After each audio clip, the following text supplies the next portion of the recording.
सुरेश धसांचा कालच्या मोर्चातील video Jitendra आव्हाडांकडून tweet करण्यात आलाय।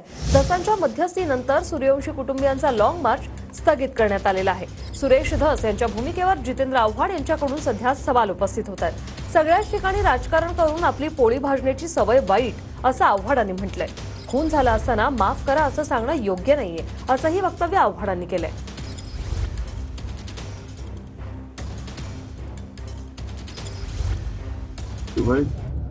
फक्त पोलिसांच्या वरती गुन्हे दाखल करणे हे मला वाटतं संयुक्तिक होणार नाही। त्यांची मला वाटतं बऱ्यापैकी कान उघडणे आता डिपार्टमेंटने केलेली आहे। गुन्हेच दाखल व्हावे असं काही आग्रह धरू नये असं माझं मत आहे भाऊ। त्याच्या उपर तुम्ही जसं म्हणा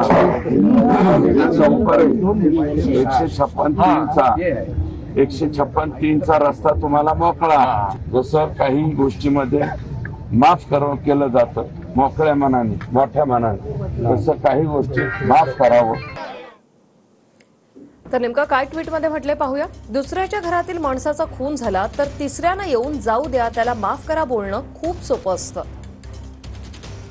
पोटच्या पोराचा जीव गेल्यानंतर आईला काय वाटत असेल हेही जर बोलणाऱ्याला कळू नये तर काय म्हणावं। सगळ्याच ठिकाणी राजकारण करून आपली पोळी भाजण्याची सवय वाईट असते। कुठल्याही परिस्थितीत कुणालाही माफी मिळणार नाही। ज्यांनी सोमनाथला मारलंय त्यांना कायद्याचा मार बसेल याची खात्री आम्ही देतो। एवढेच जर आपल्यामध्ये क्षमा याचनेचे भाव असतील तर कृपया आपण हिमालयात जाऊन साधू संत व्हावं आणि वाल्मिक कराडलाही माफ करावं।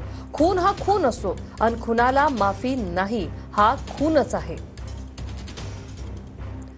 सोमनाथ सूर्यवंशीचा खूनच आहे आणि संतोष देशमुखचाही खूनच आहे आणि तिघांच्याही खुनाला माफी नाही असं ट्विट जितेंद्र आव्हाड यांनी केलंय।